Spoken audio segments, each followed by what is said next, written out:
Hi traders, welcome back to market waves. Nifty, bank Nifty, Sensex എന്നീ ഇൻഡെക്സുകളുടെ daily അനാലിസിസിലേക്ക് ഏവർക്കും സ്വാഗതം. പതിവുപോലെ നമ്മളുടെ നിഫ്റ്റിയിലെ ഇന്നലത്തെ ട്രേഡിംഗ് പ്ലാൻ എങ്ങനെ പ്രയോജനപ്പെടുത്താൻ കഴിഞ്ഞു എന്ന് നമുക്ക് ആദ്യമേ ഒന്ന് പരിശോധിക്കാം. ഇന്നലെ, അതായത് 16/9/2024 തിങ്കളാഴ്ച 25,377 എന്ന ലെവലിൽ ക്ലോസ് ചെയ്തിരുന്ന നിഫ്റ്റി ഒരു ഗ്യാപ്പ് അപ്പ് 33 പോയിന്റ് പോസിറ്റീവിൽ ഓപ്പൺ ചെയ്തത് 25,416 എന്ന ലെവലിലായിരുന്നു.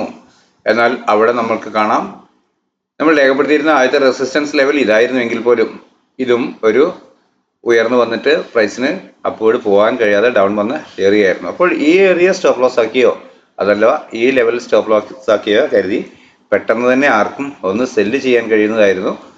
പ്രൈസ് വളരെ വേഗത്തിൽ തന്നെ നമ്മൾ രേഖപ്പെടുത്തിയിരുന്ന സപ്പോർട്ട് ലൈനും താഴെ വന്ന് ക്ലോസ് ആയി. അങ്ങനെ ക്ലോസിംഗ് ലഭിച്ചപ്പോൾ വീണ്ടും കിട്ടിയ അപ്പ് മൂവിൽ ഡേയ്സ് ഹൈ നിലനിർത്തിക്കൊണ്ട് ചെറിയ ടൈം ഫ്രെയിമിലെ ക്യാൻഡിൽ പാറ്റേണുകൾ സെല്ലിംഗ് ഡയറക്ഷൻ തന്നെ നൽകുന്നു എന്ന് ഫീൽ ചെയ്തപ്പോൾ പുട്ട് ഓപ്ഷൻ തന്നെ ബൈ ചെയ്തു. ഡേയ്സ് ഹൈ സ്ട്രിക്റ്റ് ആയ സ്റ്റോപ്പ് ലോസ് ആയി കണക്കാക്കി. പ്രതീക്ഷിക്കുന്ന ടാർഗറ്റ് അതുവരെ രേഖപ്പെടുത്തിയ ലോ തന്നെയാണ്. കൃത്യമായും ആ ടാർഗറ്റ് ലഭിച്ചിട്ടുണ്ട്. ഏതാണ്ട് 50-ലധികം പോയിന്റിന്റെ മൂവ്മെന്റ് നിഫ്റ്റിയിൽ ഇൻഡെക്സിൽ നമുക്ക് ലഭിച്ചിട്ടുണ്ട്. അത് വൃത്തിയായി ട്രേഡ് ചെയ്യാൻ കഴിഞ്ഞിരുന്നു. അപ്പോൾ ഇത്തരത്തിൽ വളരെ വിജിലൻ്റായി കാത്തു നിന്നവർക്ക് കൃത്യമായ ഈ ട്രേഡുകൾ ചെയ്യാൻ കഴിയുന്നുണ്ട്. എന്നാൽ ഇവിടെ നിന്നും ചെറിയ ടൈം ഫ്രെയിമിൽ ഒരു അപ്പ് മൂവ് ലഭിക്കുന്നു എന്ന് ഫീൽ ചെയ്ത് ഇവിടെ നിന്നും കോൾ ഓപ്ഷൻ ബൈ ചെയ്ത് ഡേയ്സ് ലോ അതല്ലെങ്കിൽ ഈ ലെവൽ സ്റ്റോപ്പ് ലോസ് ആയി കണക്കാക്കി കോൾ ഓപ്ഷൻ ബൈ ചെയ്തവർക്കും കൃത്യമായും ഒരു ടാർഗറ്റ് ലഭിച്ചിട്ടുണ്ട്. ഇത്തരത്തിലുള്ള പി ആൻഡ് എല്ലുകൾ എനിക്ക് അപ്പോൾ തന്നെ പലരും ഷെയർ ചെയ്ത് തന്നിരുന്നു. എന്നാൽ രണ്ടാമത് വന്ന മൂവ്മെന്റ് ആദ്യം നൽകിയ ലോയ്ക്ക് താഴെ ക്ലോസ് ചെയ്യാതെ അവിടുന്ന് ഒരു റിജക്ഷൻ അപ്വേർഡ് കാണിക്കുന്നു എന്ന് ഫീൽ ചെയ്ത് ഈ ലെവലിൽ നിന്നും കോൾ ബൈ ചെയ്ത് ഡേയ്സ് ഹൈ ടാർഗറ്റായി പ്രതീക്ഷിച്ചവർക്കും വളരെ വ്യക്തമായ ടാർഗറ്റുകൾ കിട്ടി. അത്തരത്തിൽ ഡേയ്സ് ഹൈ ബ്രേക്ക് ചെയ്ത് കയറിയത് കൊണ്ട് തന്നെ വീണ്ടും കിട്ടിയ ഡിക്ലൈനുകളെല്ലാം ബൈ ഓൺ ഡിപ്പ് എന്ന് കണക്കാക്കി ഒരു ട്രെയിലിംഗ് സ്റ്റോപ്പ് ലോസ് ഫിക്സ് ചെയ്തുകൊണ്ട് ട്രേഡ് ചെയ്തിരുന്നവർക്ക് ഒട്ടനവധി പ്രാവശ്യം ട്രേഡ് ചെയ്യാനും പോസിറ്റീവ് ട്രേഡുകൾ തന്നെ പൂർത്തിയാക്കാനും സാധിച്ചിരുന്നു. എന്നാൽ നമ്മൾ രേഖപ്പെടുത്തിയിരുന്ന പ്രധാന ആദ്യത്തെ ടാർഗറ്റായി ലഭിക്കാവുന്ന 25,446 എന്ന ഇന്നലത്തെ ഉയരത്തിന് മുകളിലോട്ട് പ്രൈസിന് കിടക്കാൻ കഴിഞ്ഞിരുന്നില്ല. അവസാന 15 അരമണിക്കൂറിനുള്ളിൽ പ്രൈസ് ഡിക്ലൈൻ വരുന്നതാണ് കണ്ടത്. അപ്പോൾ ഇന്നത്തെ ഈ മൂവ്മെന്റിനെ അടിസ്ഥാനപ്പെടുത്തിക്കൊണ്ട് നാളെ എന്തായിരിക്കാം നമ്മുടെ ട്രേഡിംഗ് ലെവലുകൾ പ്ലാൻ എന്ന് നമുക്കൊന്ന് പരിശോധിച്ച് നോക്കാം. 25,384 എന്ന ലെവലാണ് ഞാൻ ആദ്യമായി ലഭിക്കാവുന്ന സപ്പോർട്ടായി രേഖപ്പെടുത്തിയിട്ടുള്ളത്. അതുപോലെ തന്നെ 25,335 എന്ന ലെവലാണ് ആദ്യമായി ലഭിക്കാവുന്ന അതിന് താഴെയായിട്ടുള്ള സപ്പോർട്ടും. പ്രധാന സപ്പോർട്ട് ഇതാണ്, തൊട്ട് താഴെയുള്ള സപ്പോർട്ട് ഈ ലെവലാണ്. പഴയതുപോലെ തന്നെ ഇന്നലെ രേഖപ്പെടുത്തിയതുപോലെ തന്നെ 25,551 എന്ന ലെവൽ തന്നെയാണ് ഞാൻ ആദ്യമായി ലഭിക്കാവുന്ന പ്രധാന റെസിസ്റ്റൻസ് ആയി നിലനിർത്തിയിരിക്കുന്നത്. എന്നാൽ കഴിഞ്ഞ ദിവസത്തെ ഉയരം ഹിസ്റ്റോറിക്കൽ ഹൈ ഇതുവരെ രേഖപ്പെടുത്തിയത് അത് ഒന്നാമത്തെ മൈനർ റെസിസ്റ്റൻസ് തുടർന്ന് മുകളിലോട്ട് 25,488, 519 എന്നിങ്ങനെയുള്ള ലെവലുകൾ അടുത്ത മൈനർ റെസിസ്റ്റൻസുകളായി രേഖപ്പെടുത്തിയിട്ടുണ്ട്. അപ്പോൾ നാളെ ഒരു ഗ്യാപ്പ് അപ്പ് ഓപ്പണിംഗ് ലഭിക്കുകയാണ് യഥാർത്ഥത്തിൽ വേണ്ടത്. എങ്കിലും നമുക്ക് നാളത്തെ വാർത്തകളും കാര്യങ്ങളും എങ്ങനെയാണെന്നോ എന്താണ് ലഭിക്കാൻ പോകുന്ന മൂവ്മെന്റ് എന്നോ വ്യക്തമായി പറയാൻ കഴിയില്ല. അതുകൊണ്ട് തന്നെ നമ്മൾക്ക് ഇങ്ങനെ ഒരു പ്ലാനോടുകൂടി വെയിറ്റ് ചെയ്യാം. മാർക്കറ്റ് എവിടെയോ ഓപ്പൺ ആവട്ടെ, അതിനനുസരിച്ച് മൂവ്മെന്റിനെ നോക്കി നമുക്ക് ട്രേഡ് ചെയ്യാം എന്നതാണ് എൻ്റെ ട്രേഡിംഗ് പ്ലാൻ. എൻ്റെ ട്രേഡിംഗ് സ്റ്റൈൽ അങ്ങനെയാണ് ഇൻട്രാഡേ ട്രേഡ് ചെയ്യുമ്പോഴൊക്കെ. അപ്പോൾ 25,384 എന്ന പ്രധാന സപ്പോർട്ടിനും കഴിഞ്ഞ ദിവസത്തെ ഇതുവരെ രേഖപ്പെടുത്തിയ ഹിസ്റ്റോറിക്കൽ ഹൈ ആയ 446 ഇടയിൽ ഒരു ഫ്ലാറ്റ് ഓപ്പണിംഗ് ലഭിക്കുകയാണെങ്കിൽ, അതായത് ഈ ഏരിയയിലോ ഇവിടെ ഓപ്പൺ ചെയ്ത് ഇവിടെ വരികയോ അങ്ങനെ എവിടെയാണെങ്കിലും പ്രൈസ് ഒന്ന് ഓപ്പൺ ആയതിനു ശേഷം ചെറിയ ടൈം ഫ്രെയിമിലുള്ള ക്യാൻഡിൽ പാറ്റേണുകൾ പ്രൈസ് ആക്ഷൻ പ്രകാരം എങ്ങോട്ട് ഡയറക്ഷൻ നൽകുന്നു എന്ന് കണക്കാക്കി ആ ഡയറക്ഷനോട്ട് ട്രേഡ് ചെയ്യും. അത് അപ്പോൾ ഡയറക്ഷൻ ആണ് ഫീൽ ചെയ്യുന്നതെങ്കിൽ അതുവരെ രേഖപ്പെടുത്തിയ ഡേയ്സിലോ അതല്ലെങ്കിൽ തൊട്ട് താഴെയുള്ള സപ്പോർട്ട് ലെവൽ ഏതോ അതിനെ കണക്കാക്കിക്കൊണ്ട് അതിനെ പ്രധാന സ്റ്റോപ്പ് ലോസ് ആയി കണക്കാക്കിക്കൊണ്ട് അപ്പോൾ ഡയറക്ഷൻ ട്രേഡ് ചെയ്യും. ഞാൻ ഇവിടെ പ്രതീക്ഷിക്കുന്ന പ്രധാന ടാർഗറ്റ് ആദ്യം ലഭിക്കണം. ഒരു അപ്പ് മൂവ് നമുക്ക് ഡയറക്ഷൻ ലഭിക്കണമെങ്കിൽ ടെസ്റ്റ് ചെയ്യണമെന്ന് കരുതുന്ന അല്ലെങ്കിൽ ക്ലോസിംഗ് ലഭിക്കണമെന്ന് കരുതുന്ന ലെവൽ 25,446 എന്ന ലെവലാണ്. അതിന് മുകളിൽ ഒരു 5 മിനിറ്റ് 15 മിനിറ്റ് ക്യാൻഡിൽ ക്ലോസ് ആവുകയാണെങ്കിൽ വീണ്ടും കിട്ടിയേക്കാവുന്ന ഡിക്ലൈനിൽ ഡേയ്സ് ലോ ബ്രേക്ക് ചെയ്യാതെ ഡൗൺവേർഡ് ബ്രേക്ക് ചെയ്യാതെ ചെറിയ ടൈം ഫ്രെയിമിലുള്ള ക്യാൻഡിൽ പാറ്റേണുകൾ പ്രൈസ് ആക്ഷൻ പ്രകാരം വീണ്ടും അപ്വേർഡ് ഡയറക്ഷൻ നൽകുന്നു എന്ന് ഫീൽ ചെയ്താൽ കോൾ ഓപ്ഷൻ തന്നെ ബൈ ചെയ്യും. ഡേയ്സ് ലോ അപ്പോൾ സ്ട്രിക്റ്റ് ആയ സ്റ്റോപ്പ് ലോസ് ആയി കണക്കാക്കുകയും ചെയ്യും. അപ്പോൾ പ്രതീക്ഷിക്കുന്ന ടാർഗറ്റ് അതുവരെ രേഖപ്പെടുത്തിയ ഉയരമാണ്. അതിനു മുകളിൽ ഒരു 5 മിനിറ്റ് 15 മിനിറ്റ് ക്യാൻഡിൽ ക്ലോസ് ആവുകയാണെങ്കിൽ മാത്രം തുടർന്ന് മേൽപ്പറഞ്ഞ ടാർഗറ്റുകൾ ലഭിക്കാം എന്നാണ് ഞാൻ കണക്കാക്കുന്നത്. ഇന്നലെ രേഖപ്പെടുത്തിയ ലെവലുകൾ തന്നെയാണ് അവയെല്ലാം. ഞാൻ യാതൊരു മാറ്റവും വരുത്തിയിട്ടില്ല. ആകെ മാറ്റം വരുത്തിയിട്ടുള്ളത് ഇവിടെ 1-2 ലെവലുകൾക്ക് മാത്രമാണ്. അപ്പോൾ ആ ലെവലുകൾ നിങ്ങളും രേഖപ്പെടുത്തിയിട്ടുണ്ടാകാം എന്നാണ് കരുതുന്നത്. എന്നാൽ ഇവിടെ ഒരു ഫ്ലാറ്റ് ഓപ്പണിംഗ് നൽകിയതിനു ശേഷം ചെറിയ ടൈം ഫ്രെയിമിലെ ക്യാൻഡിൽ പാറ്റേണുകൾ സെല്ലിംഗ് ഡയറക്ഷൻ നൽകുന്നു എന്ന് ഫീൽ ചെയ്താൽ അതുവരെ രേഖപ്പെടുത്തിയ ഡേയ്സ് ഹൈ അതല്ലെങ്കിൽ തൊട്ട് മുകളിലുള്ള റെസിസ്റ്റൻസ് ലെവൽ ഏതോ അതിനെ സ്റ്റോപ്പ് ലോസ് ആയി കണക്കാക്കിക്കൊണ്ട് ഡൗൺവേർഡ് ഡയറക്ഷണൽ ട്രേഡ് ചെയ്യും. പ്രതീക്ഷിക്കുന്ന ആദ്യത്തെ ടാർഗറ്റ് ഈ ലെവല് ടെസ്റ്റ് ചെയ്യുക എന്നുള്ളതാണ്. ഡൗൺവേർഡ് ടെസ്റ്റ് ചെയ്യുകയോ താഴെ ക്ലോസ് ചെയ്യുക എന്നുള്ളതാണ്. എങ്കിലും ഈ ലെവലിന് താഴോട്ട് ഇവിടെ ഒരു ഓപ്പണിംഗ് ഒക്കെ തന്നതിന് ശേഷം ഇവിടെ ഒരു ക്ലോസിംഗ് ഒക്കെയാണ് തരുന്നതെങ്കിൽ വീണ്ടും കിട്ടുന്ന അപ്പ് മൂവിൽ ഡേയ്സ് ഹൈ ബ്രേക്ക് ചെയ്യാതെ അപ്പോർഡ് ബ്രേക്ക് ചെയ്യാതെ വീണ്ടും സെല്ലിംഗ് ഡയറക്ഷൻ തന്നെ ചെറിയ ടൈം ഫ്രെയിമിലെ ക്യാൻഡിൽ പാറ്റേണുകൾ കാണിച്ചാൽ പുട്ട് ഓപ്ഷൻ തന്നെ ബൈ ചെയ്യും. ഡേയ്സ് ഹൈ ആയിരിക്കും അപ്പോഴത്തെ പ്രധാന സ്റ്റോപ്പ് ലോസ്. പ്രതീക്ഷിക്കുന്ന ടാർഗറ്റ് അതുവരെ രേഖപ്പെടുത്തിയ ലോ ആണ്. എന്നാൽ ഈ ലെവലിന് താഴോട്ടൊക്കെ പ്രൈസ് മൂവ് ആകുന്നു ക്ലോസ് ചെയ്യുന്നു എന്ന് തോന്നിക്കഴിഞ്ഞാൽ അല്പം കൂടി വലിയ ടാർഗറ്റുകൾ ഡൗൺ സൈഡിലേക്ക് പ്രതീക്ഷിക്കും. ഇവയാണ് കഴിഞ്ഞ ദിവസം നമ്മൾ രേഖപ്പെടുത്തിയവ തന്നെയാണ്. 25,022 എന്ന് പറയുന്ന പ്രധാന ലെവലായി കാണുന്നു. 131, 198, 244, 291 എന്നിങ്ങനെയാണ് മറ്റ് ലെവലുകൾ. അപ്പോൾ ഇതാണ് നിഫ്റ്റിയിലേക്ക് നാളേക്കുള്ള എൻ്റെ ട്രേഡിംഗ് ലെവലുകൾ അഥവാ പ്ലാൻ. ബാങ്ക് നിഫ്റ്റിയിൽ എന്താണ് എന്ന് പരിശോധിക്കാം. 52,139 എന്ന ലെവലാണ് ആദ്യമായി ലഭിക്കാവുന്ന സപ്പോർട്ട് എന്ന രീതിക്ക് ഞാൻ രേഖപ്പെടുത്തിയിട്ടുള്ളത്. ബാക്കിയുള്ള ലെവലുകൾ കഴിഞ്ഞ ദിവസം രേഖപ്പെടുത്തിയവ തന്നെയാണ്. എന്നാൽ ഈ ലെവൽ ഇന്നത്തെ ഹൈക്ക് മുകളിൽ ഈ ലെവൽ ഞാൻ രേഖപ്പെടുത്തിയിട്ടുണ്ട്. ഇത്രയാണ് വ്യത്യാസം വരുത്തിയിട്ടുള്ളത്. മറ്റു കാര്യമായ ചേഞ്ചുകളില്ല.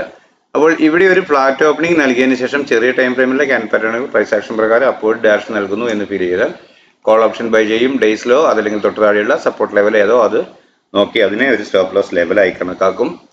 പ്രതീക്ഷിക്കുന്ന ടാർഗറ്റ് ഈ ലെവലിന് മുകളിൽ പ്രധാനമായും ലഭിക്കേണ്ടത് 52,284 എന്ന ലെവലിന് മുകളിൽ ഒരു 15 മിനിറ്റ് ക്യാൻഡിൽ ക്ലോസ് ആവുക എന്നതാണ്. അങ്ങനെ ലഭിക്കുകയാണെങ്കിൽ വീണ്ടും കിട്ടിയേക്കാവുന്ന ഡിക്ലൈനിൽ ഡേയ്സ് ലോ ഡൗൺവേർഡ് ബ്രേക്ക് ചെയ്യുന്നില്ല. അങ്ങനെയാണ് എങ്കിൽ വീണ്ടും ചെറിയ ടൈം ഫ്രെയിമിലെ ക്യാൻഡിൽ പാറ്റേണുകൾ അപ്വേർഡ് ഡയറക്ഷൻ തന്നെ നൽകുന്നു എന്ന് ഫീൽ ചെയ്താൽ കോൾ ഓപ്ഷൻ തന്നെ ബൈ ചെയ്യും. ഡേയ്സ് ലോ അപ്പോൾ സ്ട്രിക്റ്റ് ആയ സ്റ്റോപ്പ് ലോസ് ആയി കണക്കാക്കും. പ്രതീക്ഷിക്കുന്ന ടാർഗറ്റ് അതുവരെ രേഖപ്പെടുത്തിയ ഉയരം മാത്രമാണ്.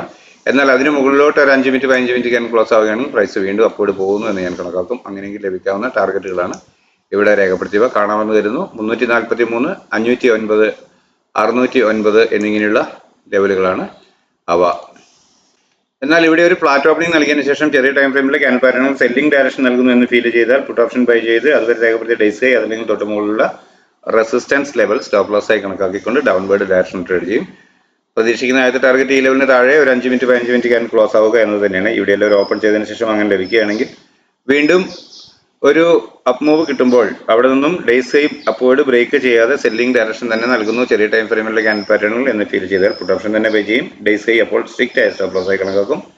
പ്രതീക്ഷിക്കുന്ന ടാർഗറ്റ് അതുവരെ രേഖപ്പെടുത്തിയ ലോ ആണ്. എന്നാൽ അതിന് താഴോട്ട് ഈ ലെവലിന് താഴെ 52,079 എന്ന ലെവലിനൊക്കെ താഴോട്ട് പ്രൈസ് ക്ലോസ് ആവുകയാണ് മൂവ് ചെയ്യുകയാണെന്ന് ഫീൽ ചെയ്താൽ തുടർന്ന് അല്പം കൂടി ഡൗൺ സൈഡ് ഡിക്ലൈനിങ് ആണ് ഞാൻ പ്രതീക്ഷിക്കുക. അങ്ങനെയെങ്കിൽ ലഭിക്കാവുന്ന ടാർഗറ്റുകളാണ് 921, 816, 642, 514, 425, 257 എന്നിങ്ങനെയുള്ള ലെവലുകൾ. 257 അല്പം പ്രധാനമായ സപ്പോർട്ടായിട്ടാണ് കണക്കാക്കുന്നത്.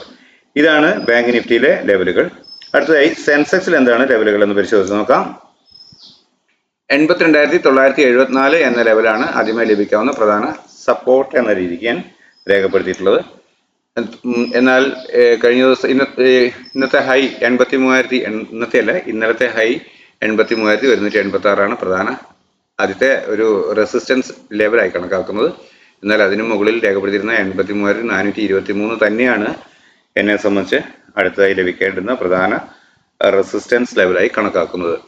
അപ്പോൾ ഇവിടെ ഒരു ഫ്ലാറ്റ് ഓപ്പണിംഗ്, ഞാൻ ഫ്ലാറ്റ് ഓപ്പണിംഗ് എന്ന് പറയുന്നത് ഈ ലെവലിനും ഇതിനും ഇടയിലുള്ള ഓപ്പണിങ്ങിനെയാണ്. അത് ക്ലോസ് ചെയ്ത് എവിടെയോ അതിൻ്റെ ഒരു കണ്ടിന്യൂവേഷൻ എന്ന രീതിയിൽ ഇവിടെ എവിടെയെങ്കിലും ഓപ്പൺ ആവുകയാണെങ്കിൽ എന്നതാണ് ഞാൻ അർത്ഥമാക്കാറ്. ഓക്കെ, അപ്പോൾ ഇവിടെ ഒരു ഫ്ലാറ്റ് ഓപ്പണിംഗ് നൽകിയതിനു ശേഷം ചെറിയ ടൈം ഫ്രെയിമിലുള്ള ക്യാൻഡിൽ പാറ്റേണുകൾ പ്രൈസ് ആക്ഷൻ പ്രകാരം അപ്വേർഡ് ഡയറക്ഷൻ നൽകുന്നു എന്ന് ഫീൽ ചെയ്താൽ അതുവരെ രേഖപ്പെടുത്തിയ ഡേയ്സ് ലോ അതല്ലെങ്കിൽ തൊട്ട് താഴെയുള്ള സപ്പോർട്ട് ലെവൽ സ്റ്റോപ്പ് ലോസ് ആയി കണക്കാക്കിക്കൊണ്ട് അപ്വേർഡ് ഡയറക്ഷൻ ട്രേഡ് ചെയ്യും. പ്രതീക്ഷിക്കുന്ന ടാർഗറ്റ് ഈ ലെവലിന് മുകളിൽ 83,186 എന്ന ഇതുവരെ രേഖപ്പെടുത്തിയ ഹിസ്റ്റോറിക്കൽ ഹൈക്ക് മുകളിൽ പ്രൈസ് കിടക്കുക എന്നതാണ്. അതിന് മുകളിൽ ഒരു 5 മിനിറ്റ് 15 മിനിറ്റ് ക്യാൻഡിൽ ക്ലോസ് ആവുകയാണെങ്കിൽ വീണ്ടും കിട്ടിയേക്കാവുന്ന ഡിക്ലൈനിൽ ഡേയ്സ് ലോ ഡൗൺവേർഡ് ബ്രേക്ക് ചെയ്യാതെ ചെറിയ ടൈം ഫ്രെയിമിലുള്ള ക്യാൻഡിൽ പാറ്റേണുകൾ അപ്വേർഡ് ഡയറക്ഷൻ നൽകുന്നു എന്ന് ഫീൽ ചെയ്താൽ കോൾ ഓപ്ഷൻ തന്നെ ബൈ ചെയ്യും. ഡേയ്സ് ലോ അപ്പോൾ സ്ട്രിക്റ്റ് ആയ സ്റ്റോപ്പ് ലോസ് ആയി കണക്കാക്കും. പ്രതീക്ഷിക്കുന്ന ടാർഗറ്റ് അതുവരെ രേഖപ്പെടുത്തിയ ഉയരമാണ്. എന്നാൽ അതിന് മുകളിലോട്ട് കിടക്കുകയാണ് എങ്കിൽ, ക്ലോസ് ചെയ്യുകയാണെങ്കിൽ തുടർന്ന് ഈ ലെവലുകൾ കഴിഞ്ഞ ദിവസം പറഞ്ഞതുപോലെ തന്നെ ഈ ലെവലുകൾ ടാർഗറ്റുകളായി ലഭിച്ചേക്കാം എന്നാണ് പ്രതീക്ഷിക്കുന്നത്. ലെവലുകൾ നിങ്ങൾക്ക് കാണാമെന്ന് തന്നെയാണ് കരുതുന്നത്. എന്നാൽ ഇവിടെ ഒരു ഫ്ലാറ്റ് ഓപ്പണിംഗ് നൽകിയതിനു ശേഷം ചെറിയ ടൈം ഫ്രെയിമിലുള്ള ക്യാൻഡിൽ പാറ്റേണുകൾ സെല്ലിംഗ് ഡയറക്ഷൻ നൽകുന്നു എന്ന് ഫീൽ ചെയ്താൽ അതുവരെ രേഖപ്പെടുത്തിയ ഡേയ്സ് ഹൈ അതല്ലെങ്കിൽ തൊട്ട് മുകളിലുള്ള റെസിസ്റ്റൻസ് ലെവൽ സ്റ്റോപ്പ് ലോസ് ആയി കണക്കാക്കിക്കൊണ്ട് ഡൗൺവേർഡ് ഡയറക്ഷൻ ട്രേഡ് ചെയ്യും. പ്രതീക്ഷിക്കുന്ന ടാർഗറ്റ് ഈ ലെവലിന് താഴെ ഒരു 5 മിനിറ്റ് 15 മിനിറ്റ് ക്യാൻഡിൽ ക്ലോസ് ആവുക എന്നതാണ്. അങ്ങനെ ലഭിക്കുകയാണെങ്കിൽ വീണ്ടും ഒരു മൂവ് കിട്ടുമ്പോൾ ഡേയ്സ് ഹൈ അപ്വേർഡ് ബ്രേക്ക് ചെയ്യാതെ ചെറിയ ടൈം ഫ്രെയിമിലുള്ള ക്യാൻഡിൽ പാറ്റേണുകൾ സെല്ലിംഗ് ഡയറക്ഷൻ തന്നെ നൽകുന്നു എന്ന് ഫീൽ ചെയ്താൽ പുട്ട് ഓപ്ഷൻ തന്നെ ബൈ ചെയ്യും. ഡേയ്സ് ഹൈ അപ്പോൾ സ്ട്രിക്റ്റ് ആയ സ്റ്റോപ്പ് ലോസ് ആയി കണക്കാക്കും. പ്രതീക്ഷിക്കുന്ന ടാർഗറ്റ് അതുവരെ രേഖപ്പെടുത്തിയ ലോ ആണ്. എന്നാൽ അതിന് താഴോട്ട് പ്രൈസ് മൂവ് ചെയ്യുന്നു എന്ന് ഫീൽ ചെയ്താൽ, അതായത് ഈ ലെവലിന് താഴോട്ടൊക്കെ ഒരു 5 മിനിറ്റ് 15 മിനിറ്റ് ക്യാൻഡിൽ ക്ലോസ് ആകുന്നു എന്ന് വന്നാൽ പ്രൈസ് അല്പം കൂടെ ഡിക്ലൈൻ ആയേക്കാം എന്നാണ് ഞാൻ സങ്കല്പിക്കുക. അങ്ങനെയെങ്കിൽ ലഭിക്കാവുന്ന ടാർഗറ്റുകളാണ് ഇവിടെ രേഖപ്പെടുത്തിയത്. ഇവിടെ എവിടെ വേണമെങ്കിലും ഈ ലെവലൊക്കെ വന്നതിന് ശേഷം പ്രൈസ് ഒന്ന് റെസ്റ്റ് ചെയ്ത് വീണ്ടും അപ്വേർഡ് മൂവ് ചെയ്യാൻ ശ്രമിക്കാം. അത് വളരെ വ്യക്തമായി കണ്ട് നമ്മൾ നമ്മുടെ ട്രെയിലിംഗ് സ്റ്റോപ്പ് ലോസ് ഉപയോഗിക്കുകയോ ടാർഗറ്റുകൾ ബുക്ക് ചെയ്ത് ട്രേഡിൽ റീ എൻ്റർ ചെയ്ത് പോവുകയോ സെൽ ഓൺ ഹൈ എന്ന രീതിക്ക് ട്രേഡ് ചെയ്യുകയോ ഒക്കെ ചെയ്യേണ്ടതാണ്. അപ്പോൾ ഇത്രയുമാണ് നാളത്തേക്ക് വേണ്ടിയുള്ള എൻ്റെ 3 ഇൻഡെക്സുകളുടെയും ട്രേഡിംഗ് പ്ലാനുകൾ. നിങ്ങൾക്കറിയാം, ഇത് ഞാൻ വ്യക്തിപരമായി എൻ്റെ ആവശ്യത്തിലേക്ക് തയ്യാറാക്കുന്ന പ്ലാൻ തന്നെയാണ്. പഠനാർത്ഥം നിങ്ങൾക്കും ഉപയോഗിക്കാവുന്നതാണ്. റിസ്ക് നിങ്ങളുടേതാണെന്ന് പ്രത്യേകം ഓർമ്മിപ്പിക്കുന്നു. അപ്പോൾ നിങ്ങൾ നമ്മുടെ ചാനൽ ആദ്യമായിട്ടാണ് സന്ദർശിക്കുന്നതെങ്കിലും സ്ഥിരമായി വാച്ച് ചെയ്യുന്നവരാണെങ്കിലും ഒരു ലൈക്കും കമൻറ്റും ഒക്കെ നൽകിയാൽ ചാനലിന് പ്രൊമോഷൻ ആകും. പുതുതായിട്ട് വരുന്നവർ താല്പര്യപ്പെടുന്നു, ഈ ചാനൽ ഗുണകരമെന്ന് തോന്നുമെങ്കിൽ തീർച്ചയായും സബ്സ്ക്രൈബ് ചെയ്യുക. നിങ്ങളുടെ അഭിപ്രായ നിർദ്ദേശങ്ങൾ കമൻറ്റ് ബോക്സിൽ രേഖപ്പെടുത്തുക. നമ്മളുടെ ടെലഗ്രാം ചാനലിൻ്റെ ലിങ്ക് വീഡിയോയ്ക്ക് താഴെ പിൻ ചെയ്തിട്ടുണ്ട്. നിങ്ങൾക്ക് അതിൽ കയറാവുന്നതാണ്. അതിൽ എന്നെ വാട്സപ്പിൽ കോൺടാക്ട് ചെയ്താൽ മാത്രമേ ലഭിക്കുകയുള്ളൂ. നിങ്ങൾക്ക് താല്പര്യമുണ്ട് എങ്കിൽ മാത്രം ടെലഗ്രാം ചാനലിൽ എൻ്റെ വാട്സപ്പ് നമ്പർ പിൻ ചെയ്തിട്ടുണ്ട്. താല്പര്യമുള്ളവർ അതിൽ കോൺടാക്ട് ചെയ്യുക. വോയിസ് മെസ്സേജ് അയക്കാൻ പ്രത്യേകം ശ്രദ്ധിക്കുമെന്ന് കരുതുന്നു.